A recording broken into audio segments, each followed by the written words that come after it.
অধিকার রাখিবার মতো বিড়ম্বনা আর নাই, এইটা রবীন্দ্রনাথের কথা ছিল।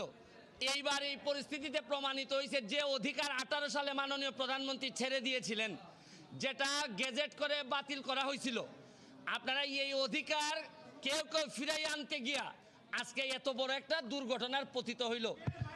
সবই ঠিকঠাক মতো হইল। আপনারা এই মঙ্গলবারে এই জায়গায় দাঁড়াইয়া বলছিলাম যে প্রধান বিচারপতির রায় পর্যন্ত একটু ওয়েট করেন।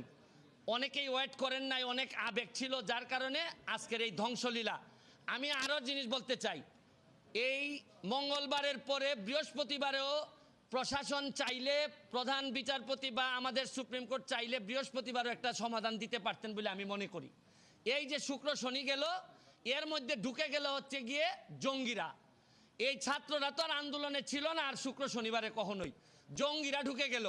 আমি আর এর ভিতরে আরেকটা জিনিস বলতে চাই,